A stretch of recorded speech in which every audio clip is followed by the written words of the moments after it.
everyone, I'm the professor. Now that we have studied how to calculate the HCF and LCM, let's try to calculate the LCM and HCF of three numbers. Okay, and these three numbers would be slightly difficult ones. So let's take numbers like 240. Okay, let's take 2400, 1440, and let's take 2720. Okay, 2720. So these are the three numbers, and we need to calculate the HCF and the LCM. Okay, so I'll calculate the HCF in the below portion here and LCM over here. And why is that? Because HCF, when we talk about HCF, they are the factors, and factors divide. So it's important that you need to keep it in the denominator side, and LCM are multiples which are getting divided. So these are the in the numerator portion. So just to make it pictorial, I'll take LCM over here and HCF over here. Now, if you go by the schoolish way, where you wrote these numbers like 2400, 1440, then 2720, and then tried to do it with 1200, 720, then 136, 1360. So this is a very wrong method. I mean, it's correct, but for exams like CAT and XAT, this method is very long and you are going the wrong way if you are doing this method. It's important that you factorize it in the first go and then try to figure out the HCF and LCMs. So let's try to factorize these numbers. Okay, so in this number I know that there is 100, and 100 is made of 2 and a 5. 2 powers of 2 and 2 powers of 5 are involved to make 100, and it is 24 into 100. And the factorization of 24, I'm pretty clear about it. It's 2 cube into 3, right? This is a factorization which we did in many of the examples that we took. So I think 24 is a number of which factorization should be very clear to you. So it is 2 cube into 3 into 2 square into 5 square, right? So I can write the factorization as 2 to the power 5 into 3 into 5 to the power 2. So this is the prime factorization for 2400, right? I've just added the powers because bases were same. So 2 cube here and 2 square here. So that forms 2 to the power 5. Now let's go to the next number. We have 1440. So because of the 0, I know that it has a 2 and a 5. So because it is 144 into 10, and 10 is made of 2 and 5. So I can just factorize 144 differently and 10 separately and just club them. I know that factorized form of 144 is 2 to the power 4 into 3 square. Right, it is 12 square, and 12 is made of 2 square into 3 and square of that, so it's 2 to the power 4 into 3 square. And because of this 10, I'll get a 2 into 5. So if I try to club the powers, I'll get 2 to the power 5 into 3 square into 5. Right, this is the prime factorization of 1440. Now if I try to factorize 2720, again because of this 10, I know that it has a 2 and a 5, and I just need to factorize 272.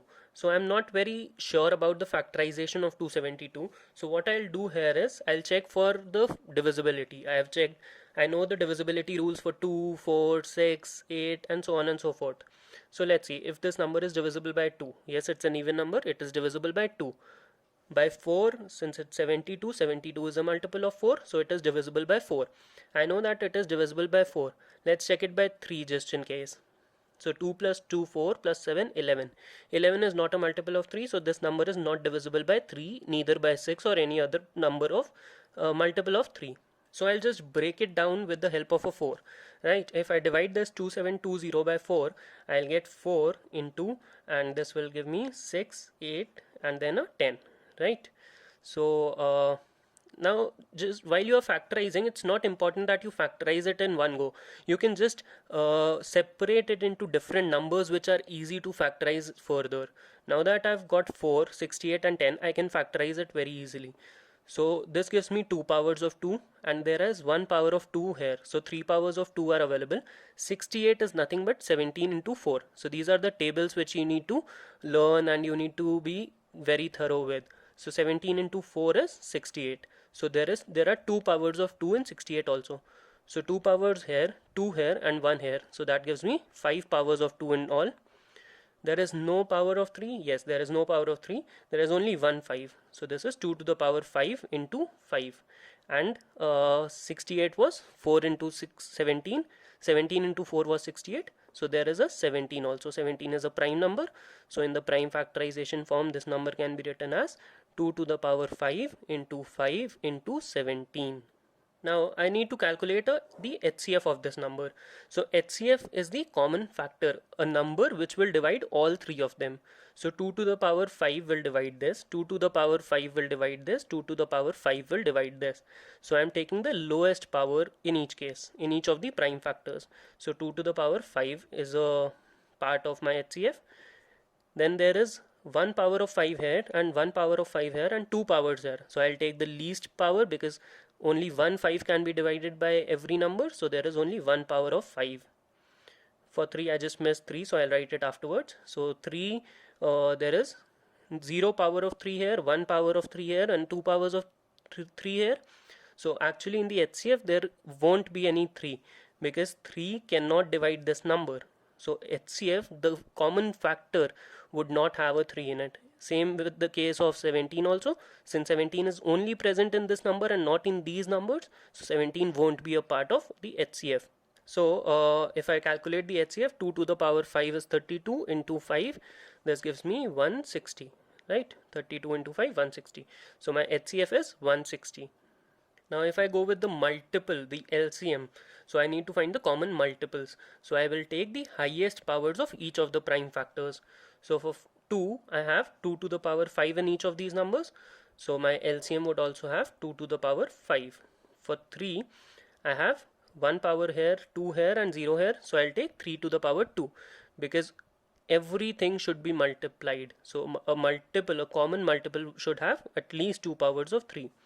For 5 similarly I'll have 2 powers of 5. Then for 17 I'll have 1 power of 17 also. So that is my least common multiple. So this is the least common multiple of these three numbers.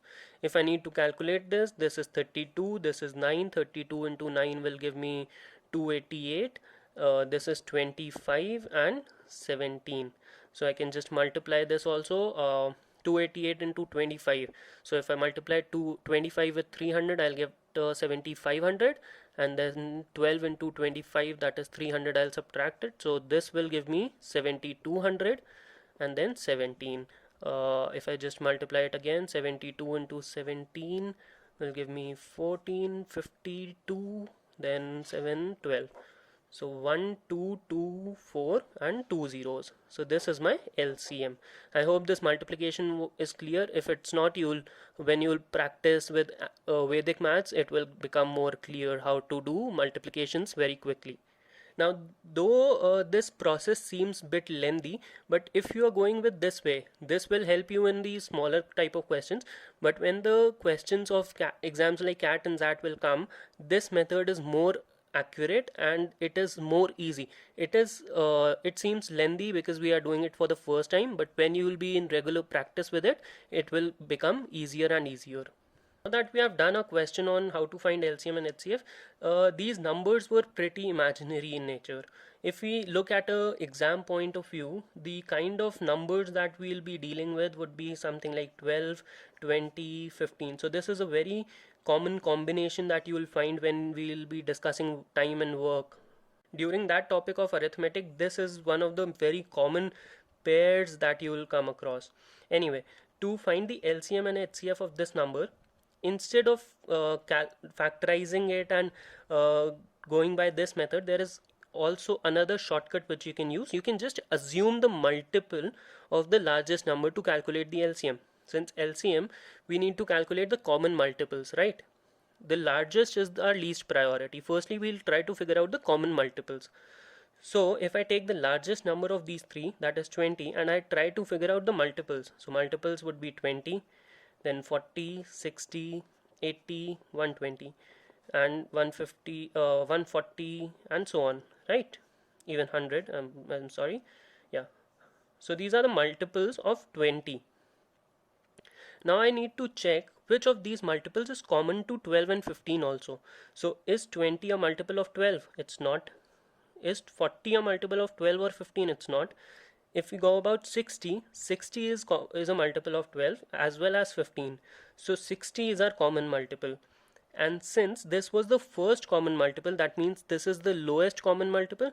So we have the LCM as 60. So we have just assumed the multiples of the largest number of our given pair, or rather group of numbers, if I would say.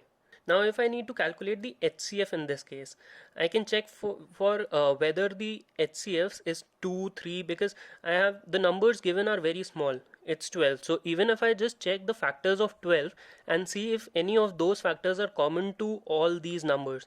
So I've taken the smallest number of the group, that is 12, and tried to figure out the factors of 12 and whether they are common to others or not. So factors are 12 would be 1. 1 is obviously a factor of each of the numbers. 2. 2 is a factor of 20, but it is not a factor of 15. So that's out of question. The next factor is 3. 3 is not a factor of 20, so 3 is also not the common factor. Then we go about 4. 4 is not a factor of 15, so 4 is eliminated. Then 5. 5 is not a factor of 12 itself. 6, again 6 is not a factor of 15, and the next factor is 12 itself for 12. So I know the common factor is just 1. There is no other common factor that exists. So the highest common factor is 1 only.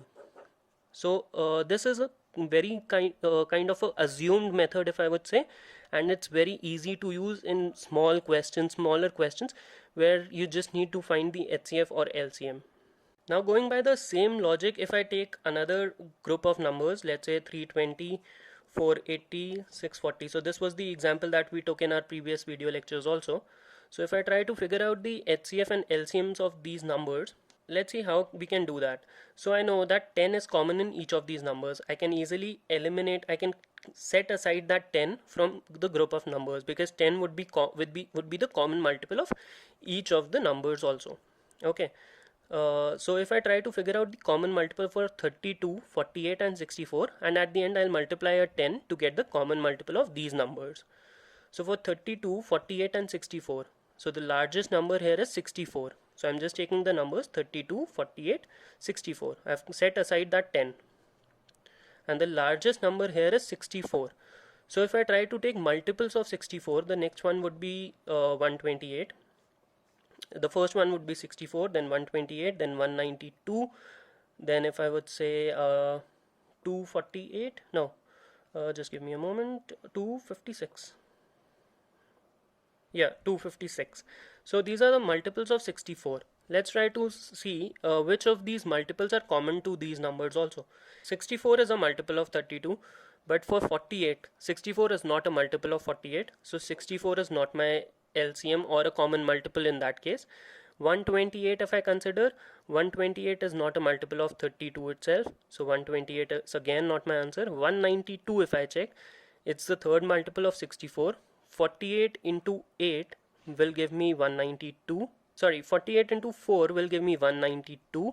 And 32, if I check, 32 into 6, the 6th multiple of 32 is also 192. So 192 is my common multiple for these numbers. So if I check the LCM for this lot, so 1920 would be my LCM. Going for HCF for these numbers 32, 48 and 64. I know that 32 is just made of 2's, right? 2 to the power 5 is 32, and there is no other prime factor.